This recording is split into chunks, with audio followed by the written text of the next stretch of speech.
Hi guys, இன்றைக்கி நம்ம என்ன பண்ண போகிறோம்னா இன்றைக்கி நம்ம ஒயிட் சாஸ் பாஸ்தா எப்படி பண்ணலான்னு பார்த்துருவோமா.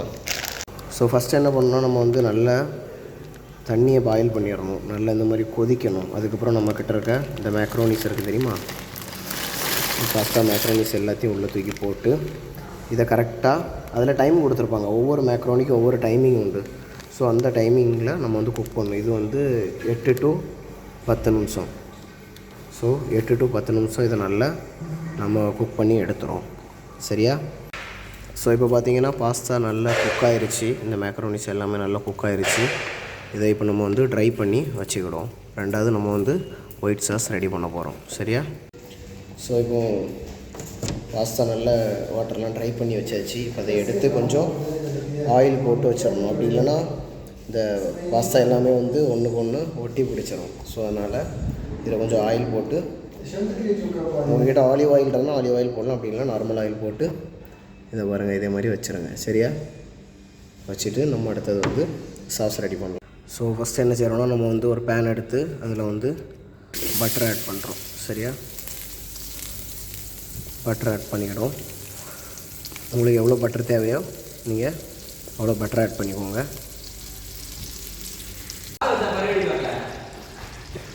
ஸோ இப்போ பட்டரில் கொஞ்சம் கார்லிக் போட்டுடலாம், சரியா. கார்லிக்கை பொடிசாக நல்லா சாப் பண்ணி கார்லிக்கை உள்ளே போட்டு கொஞ்சம் சோட்டே பண்ணிடலாம்.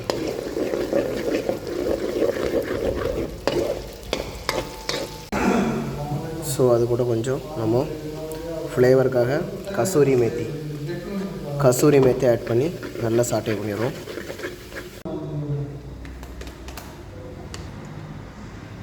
ஸோ இப்போ நம்ம இதில் ஒரு 2 ஸ்பூன் மைதா ஆட் பண்ணுறோம், சரியா. மைதா ஆட் பண்ணி நல்லா கிண்டி விட்டுறோம்.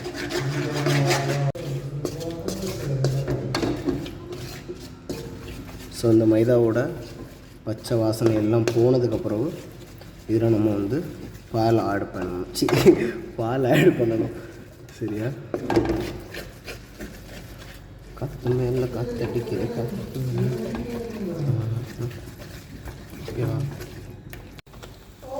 ஸோ இப்போ நம்ம இதில் மில்க் ஆட் பண்ணுறோம், சரியா.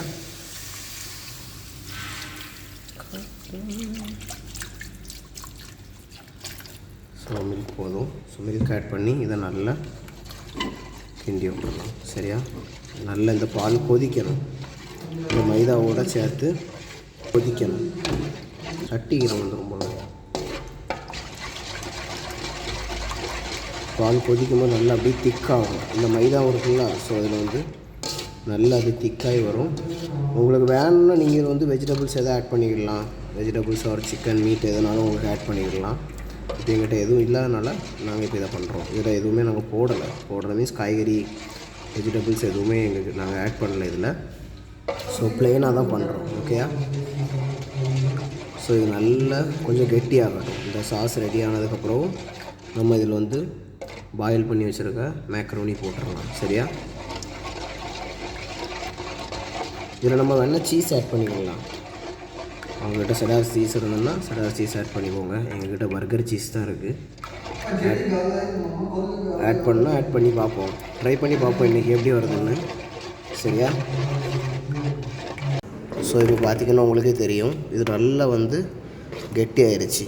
இந்த சாஸ் உங்களுக்கு ரெடி ஆயிடுச்சு. இந்த நேரத்தில் நம்ம மேக்ரோனி ஆட் பண்ணிடணும், ஓகேயா. நம்ம இதில் கொஞ்சம் பட்டரும் சேர்த்துக்கலாம். நம்ம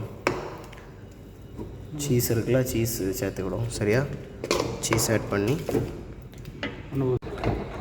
ஸோ இப்போ நம்மளோட ஒயிட் சாஸ் ரெடி ஆகிடுச்சு. நம்ம தேவைக்கு சால்ட் போட்டு விடுவோம். சால்ட் போட்டுட்டு சீஸ் இருக்குது, செடார் சீஸ் தான். செடார் சீஸ் இது லைட்டாக ஃப்ளேவர் இருக்குது. ஸோ இதை போட்டு ஆட் பண்ணிடுவாங்க. ஒரு 3 பீஸ்.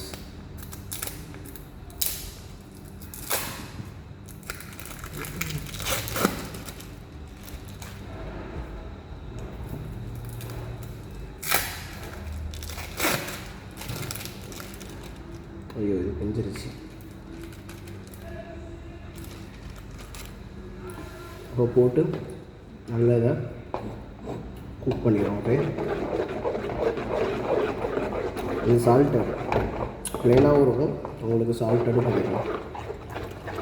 இது போட்டால் நல்லா கெட்டியாகும்.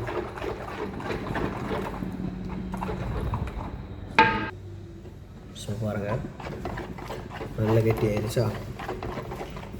இனி இதில் நம்ம வந்து இதோட மேக்ரோனிஸை ஆட் பண்ணிடலாம். ஸோ இப்போ நம்ம மேக்ரோனிஸை இதில் ஆட் பண்ணிடுறோம். ஓகே, பார்த்தீங்களா எப்படி அழகாக விழுது, கடைசியில் மொத்தமாக விழுந்துருந்துச்சு. நம்ம இனி நல்லா மிக்ஸ் பண்ணிடுறோம்.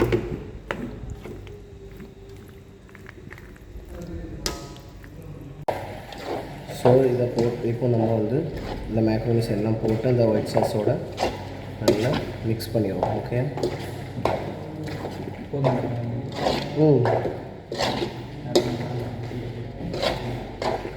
ஸோ நல்லா மிக்ஸ் பண்ணிட்டோம்னா சூப்பராக ரெடி ஆயிடும். கொஞ்சோண்டு தான் அது ரொம்ப கெட்டியாகிடும்.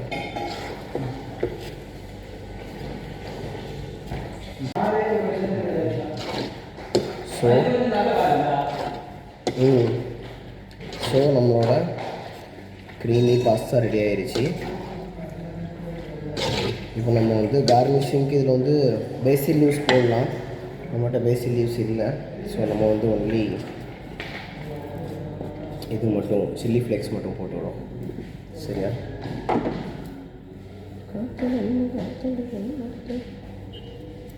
ஸோ இது வந்து கொஞ்சம் ஸ்பைசிக்க வேண்டி கொஞ்சம் சில்லி ஃப்ளேக்ஸ் ஆட் பண்ணிடணும். ஸோ சில்லி ஃப்ளேக்ஸ் ஆட் பண்ணியாச்சு. ஒன்ஸ் இதை வந்து நல்லா மிக்ஸ் பண்ணிடுறோம். ஓகே, மிக்ஸ் பண்ணிவிட்டு நம்ம இதை அப்படியே சர்வ் பண்ணிட வேண்டியதான். உங்களுக்கு சிக்கன் இருந்துச்சுன்னா நீங்கள் சிக்கன் ஆட் பண்ணிக்கலாம். அப்படி இல்லைன்னா வெஜிடபிள்ஸ் எதுனாலும் பட்டாணி, கார்னு, அதுக்கப்புறம் மஷ்ரூமு எதுனாலும் ஆட் பண்ணிக்கலாம். ஸோ இப்போது நம்மளோட ஒயிட் சாஸ் பாஸ்தா ரெடி. நம்ம இதுக்கு டேஸ்ட் பண்ணிடலாம். ஃபைனலி நம்ம கொஞ்சம் பிளாக் பெப்பரும் ஆட் பண்ணிக்கிறோம். ஓகே, பிளாக் பெப்பர் ஆட் பண்ணுறோம்னா இன்னும் நல்லாயிருக்கும்.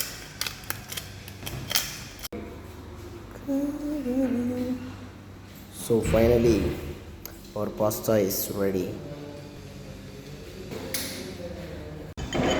ஸோ இப்போ நம்மளோட ஒயிட் சாஸ் பாஸ்தா ரெடி ஆயிடுச்சு. நம்ம டேஸ்ட் பண்ணிடலாம். சேர்ஸ்.